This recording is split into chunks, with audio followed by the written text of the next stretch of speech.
नमस्कार, मैं प्रियंका इस मिट्टी के शरीर से आपको ये बताने का प्रयास करूँगी कि किस तरह से हम अपनी इस जीवनदायिनी मिट्टी को बचा सकते हैं।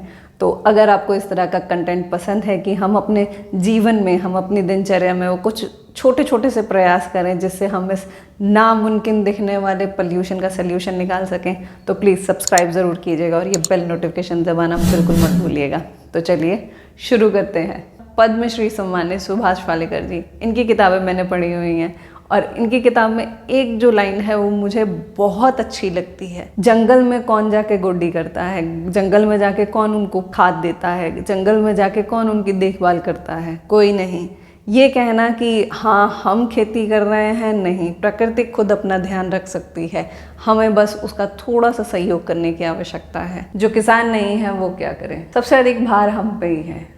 हमें लगता है कि सबसे अधिक भार किसानों पर है, नहीं, सबसे अधिक भार हम पर ही। Stop deforestation. आप लोग सोच रहे होंगे मैंने तो पर कोई पेड़ डिमांड नहीं किया है तो मैं डिफॉरेस्टेशन को कैसे रोक सकता हूँ। Stop demanding sustainable packing. मैं ये नहीं कह रही हूँ कि हमें सस्टेनेबल पैकिंग की तरफ नहीं जाना चाहिए, पर अननेसेसरी चीज़ों को डिमांड मत कीजिए ताकि उनको बंद करने के लिए, डब्बों को रखने के लिए इस तरह से बहुत सारे कार्डबोर्ड की ज़रूरत पड़े। सस्टेनेबल पैकिंग वो एक अच्छा तरीका है, मैं अपने एनवायरनमेंट को सेव कर रहा हूँ, नहीं, आप बिल्कुल भी सेव नहीं कर रहे हैं, आप उल्टा एक और पेड़ कटने का कारण बन रहे हैं। पर आप ये कहेंगे कि प्लास्टिक भी तो मिट्टी के लिए अच्छा नहीं है, मैं इससे कम्प्लीटली एग्री हूँ, पर पेड़ कटना भी अच्छा नहीं है। प्लास्टिक हानिकारक है तो सस्टेनेबल पैकिंग भी कुछ बहुत ज़्यादा एडवांटेज के साथ नहीं है। ये मुझे छूट नहीं देती कि मैं एक की जगह 4 चीज़ें खरीदूँ, या फिर जिस चीज़ की मुझे ज़रूरत ही नहीं है, मुझे लग रहा है कि हाँ मुझे कल को इसकी ज़रूरत पड़ेगी, और ऑल्दो जब वो पैक होकर घर पर आती है और मैं उसको खोल के भी नहीं देखती हूँ। प्लीज़ सस्टेनेबल पैकिंग के जाल में मत फंसिए। आपकी डिमांड जितनी कम होंगी उतना ही अच्छा है। Tissue papers. मैं टिश्यू पेपर्स को इस तरह से देखती हूँ, तो इसके आगे मुझे और कुछ कहने की ज़रूरत नहीं है। टिश्यू पेपर के ऊपर मैंने एक डिटेल वीडियो बनाई हुई है, अगर आपको कोई भी डाउट है कि हम इसका सब्स्टिट्यूट कैसे ढूंढें, चाहे वो एक नॉर्मल टिश्यू पेपर हो या फिर टॉयलेट टिश्यू पेपर हो या फिर किचन टिश्यू पेपर हो, आप जिस भी कैटेगरी में जाएंगे आपको जो जो ऑल्टरनेटिव्स चाहिए उसके बारे में डिटेल डिस्कशन इस वीडियो में मैंने की हुई है। मैं उस चीज़ को और ज़्यादा नहीं लेना चाहती वरना ये वीडियो बहुत लंबा हो जाएगा। Paper consumption. हम में से बहुत सारे लोग इस तरह के काम करते हैं जिसमें पेपर बहुत ज़्यादा कंज्यूम होता है, तो हम कम से कम हमारी पेपर कंजम्पशन को जितना कम कर सकते हैं उतना ही ज़्यादा अच्छा होगा। एज अ स्टूडेंट भी अगर जैसे मेरा बेटा है तो मैं उसको कभी भी पेपर वेस्ट नहीं करने देती हूँ। उसका भी मन करता है कि मैं पेज फाड़ूँ और उसके जहाज बनाऊँ और इधर उधर फेंकूँ, तो उसका सिंपल सा एक ऑल्टरनेटिव जब न्यूज़पेपर में इस तरह से जो पैम्फलेट्स निकलते हैं वो मैं उसको खुशी से देती हूँ कि हाँ तो इसका जो करना है कर ले। तो बच्चे को भी उसकी सीमाएं मालूम होनी चाहिए और वो सीमाएं उसको हम ही बता सकते हैं, क्योंकि ये छोटी छोटी चीज़ें जो आपको लग रही हैं कल वो उसका गहरा मतलब समझेंगे।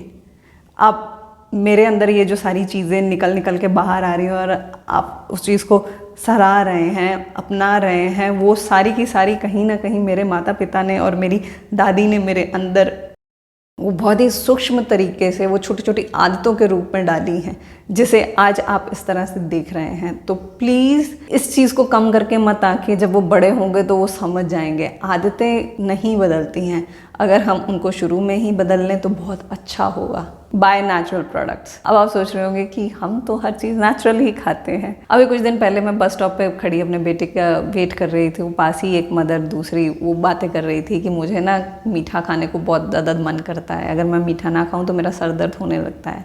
वहीं पे आइसक्रीम वाला ठेला भी खड़ा था और गन्ने के रस वाला ठेला भी खड़ा था। वो लेडी आइसक्रीम लेके आई और बोली कि हाँ गर्मियों में तो यही सबसे अच्छा होता है। गलत, बिल्कुल गलत।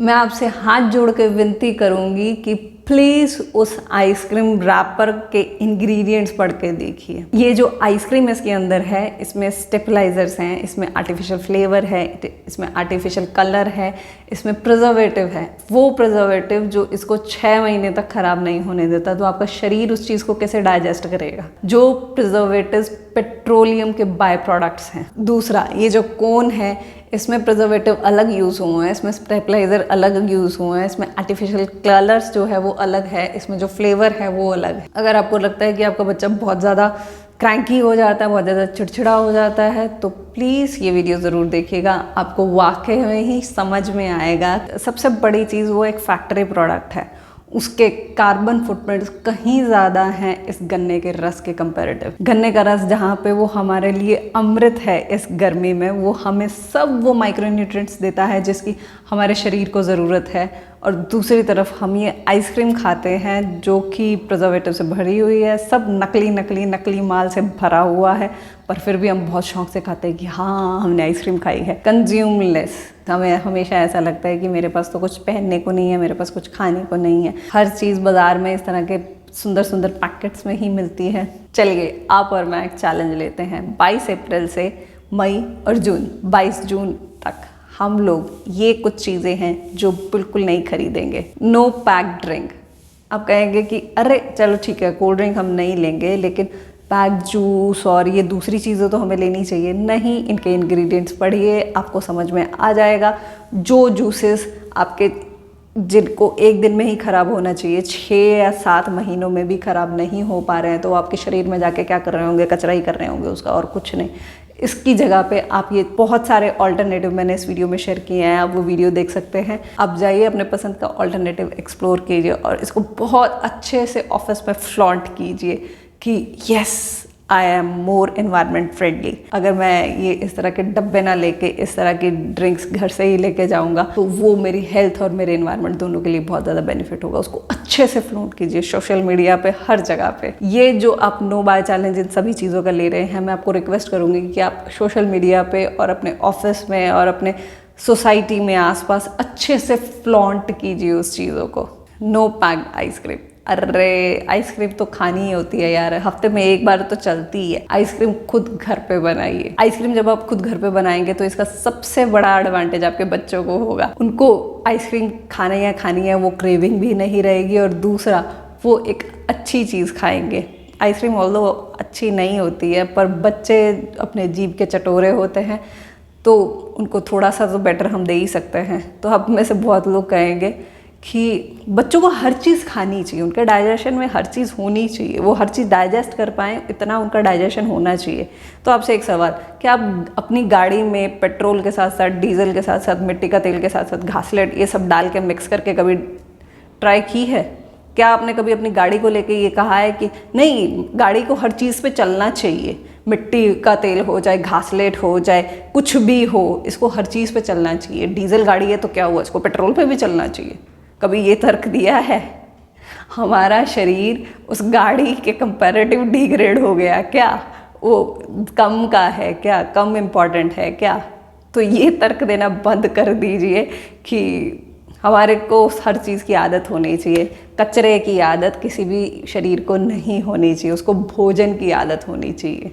No clothes. Cotton farming deforestation का सबसे बड़ा कारण है, और कॉटन फार्मिंग में मिट्टी सबसे ज़्यादा अपनी उर्वरकता खोती है, क्योंकि कॉटन प्रोडक्शन मिट्टी से बहुत कुछ खींच लेती है, बहुत कुछ। इतना तो गेहूं या चावल भी नहीं खींचता जितना कि रुई के ढेर खींच लेते हैं। तो प्लीज़ अपने कपड़ों की जो रिक्वायरमेंट है उसको कम कीजिए। No new gadgets. अब आप सोच रहे होंगे कि गैजेट्स किस तरह से हमारी मिट्टी को ख़राब कर रहे हैं। हमें पता नहीं क्यों ऐसा लगता है कि हर जो चीज़ है वो फैक्ट्री से निकल के आ रही है। आपके जो इस फ़ोन में जितनी भी चीज़ें हैं वो मिट्टी के अंदर से निकली हैं। चाहे वो प्लास्टिक की बॉडी क्यों ना हो, वो पेट्रोल धरती के नीचे से निकला है। चाहे वो मेटल के वायर्स क्यों ना हो, वो भी धरती की गोद से निकले हैं। ये सारी चीज़ें हमारी मिट्टी को बंजर बना रही हैं। Use natural products. क्लीनिंग से लेके, डिटर्जेंट से लेके, शैम्पू से लेके, जितने ज़्यादा हो सके उतने नेचुरल प्रोडक्ट्स यूज़ कीजिए, क्योंकि ये हमारे पानी को और धरती दोनों को पोल्यूट कर रहे हैं। जहाँ पे आप नेचुरल चीज़ें यूज़ करेंगे जैसे बायो एंजाइम या फिर रीठा, वो हमारे मिट्टी के प्राण वापस लेके आएगी। अगर आप इस तरह के केमिकल्स के जाल में ही फंसे रहेंगे तो वो हमारी मिट्टी के प्राण इसी तरह से छीनती रहेगी। प्लीज़ इसके ऊपर मैंने डिटेल वीडियो बनाई हुई है, आप ज़रूर देखिए उसको, और नीचे कमेंट करके ज़रूर बताइए कि आप कौन कौन से जो नेचुरल ऑल्टरनेटिव्स हैं उन्हें यूज़ कर रहे हैं। कॉम्पोस्ट के ऊपर मैं जितना बोल सकती हूँ उतना कम है, प्लीज़ आप कुछ ना कुछ कीजिए और अपना किचन वेस्ट को खुद हैंडल करना शुरू कीजिए। इसके ऊपर मैंने बहुत बार इस चैनल पर बात की हुई है। आप चाहें तो जो आपको मेथड अच्छा लगता है वो कीजिए, पर प्लीज़ कॉम्पोस्ट बनाइए। कहने को मुझे 2 रुपए भी नहीं मिले इस यूट्यूब से, पर मुझे जो मिला है उसकी कीमत मैं किस में लगाऊं, लाख में, 2 लाख में, करोड़ में, मुझे समझ नहीं आता। मुझे ये चीज़ बिल्कुल भी समझ में नहीं आती कि मैं इस चीज़ को कैसे बताऊं कि मेरे साथ आप जैसे बहुत सारे लोग जुड़े हुए हैं और वो अपनी जीवन में बहुत छोटी छोटी सी वो चीज़ें कर रहे हैं जो वाकई में ही हमारे अच्छे कल में हमें लेके जाएगी। तो यही गिलहरी प्रयास हमें बस करते रहना है। प्लीज़ नीचे लाइक शेयर कमेंट ज़रूर कीजिएगा ताकि मुझे वो मोटिवेशन मिलता रहे, ताकि वो मुझे जो मेरी इस चैनल को चलाने का जो जोश है वो बना रहे। तो मैं मिलूँगी आपको किसी अगले वीडियो में इसी तरह के किसी जोशीले छोटे से सल्यूशन के साथ। धन्यवाद।